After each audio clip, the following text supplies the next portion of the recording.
प्यारे साथियों, अभी उत्तर प्रदेश के मेरठ में एक कथा का कार्यक्रम चल रहा है, कथा का, और उसमें एक संत खुद को जो कहते हैं, हालांकि संत वो होता है जिसकी ना जाति होती ना धर्म होता है, जिसका अपना कुछ नहीं होता, सब कुछ दुनिया के लिए होता है, मानवता के लिए होता है।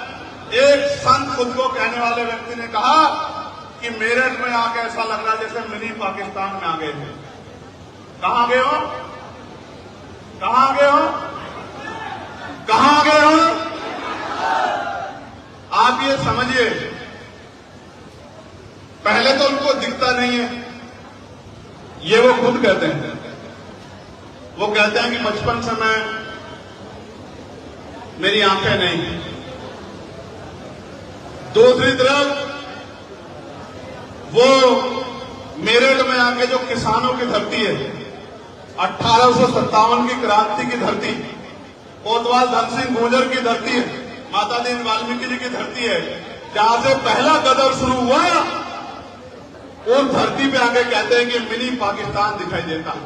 आप महसूस करके देखो कि जो ये खुद कहते हो कि मुझे दिखता नहीं है, मेरी आंखें नहीं है, और सनातन के हिसाब से उन्होंने पूर्व जन्म में कितने गलत कर्म किए होंगे कि कुदरत ने उनको आंखें ही नहीं दी, उनसे देखने का अधिकार भी छीन लिया। इस बात को हमें समझना चाहिए। ये मैं नहीं कहता भाइयों, ये मैं नहीं कहता, आप पढ़ लो और उनके भाषण सुन लो। वो कहते क्या लेके आए थे और क्या लेके जाओगे। वो कहते सब कुछ यही रह जाना, जैसे कर्म करोगे वैसा ही अगले जन्म में मिलेगा। बताओ, यही कहते हैं ना? तो आप सोचो उन्होंने कैसे बुरे कर्म किए होंगे, कितने बड़े बड़े अपराध किए होंगे उस अपराधी ने, कि कुदरत ने उनको आंखें ही नहीं दी, आंखों के अधिकार से भी छीन लिया। और ऐसे आंखों